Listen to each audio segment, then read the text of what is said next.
அதுவே சனி வந்து 3, 7, 11 அப்படின்னு இருந்துச்சுன்னு வச்சுக்கோங்களேன், உங்கள் மாதிரி ஒரு ஸ்மார்ட்டான ஆட்களை பார்க்கவே முடியாது.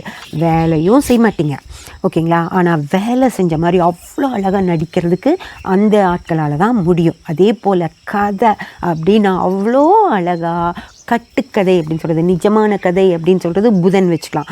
ஆனால் சனி கட்டுக்கதை அப்படின்னு சொல்கிறது உங்கள் மாதிரி யாருனாலையும் பேச முடியாது. அதாவது சனி 3ஆம் பாவத்தையும் 7ஆம் பாவத்தையும் 11ஆம் பாவத்தையும் தொடர்பில் வச்சுருக்கு அப்படின்னா சனி இருக்கிற ஜாதகர்கள் அவ்வளோ அழகாக கட்டுக்கதை பேசுவாங்க, ஓகேங்களா? காசிப் பேசுகிறதுன்னு சொல்லுவாங்கள்ல, 4 பொம்பளைகளை சுற்றி உட்கார வச்சுக்கிட்டு கதை அடிப்பாங்க இல்லையா, அது வந்து அந்த சனி அந்த மாதிரி இருக்கிறவங்க தான் அவ்வளோ காசிப் பேசுவாங்க. அடுத்தவங்கள பற்றி, அவங்கள பற்றி, இவங்கள பற்றி, யாருன்னே தெரியாது அவங்கள பற்றி, சினிமா ஆக்டர்ஸை பற்றி, இவங்களுக்கு அவங்கள யாருன்னே தெரியாது, ஆனால் அவங்க வீட்டையே போய் பார்த்துட்டு வந்த மாதிரி அவ்வளோ அழகாக அவன் யார் தெரியுமா, இப்படி தெரியுமா, அப்படி தெரியுமா அப்படின்னு சொல்லி அவ்வளோ அழகாக கட்டுக்கதை பேசுகிறவங்க சனி 3, 7, 11ஆம் பாவங்களை தொடர்பில் இருக்கிற ஜாதகர்கள் ஃப்ரெண்ட்ஸ்.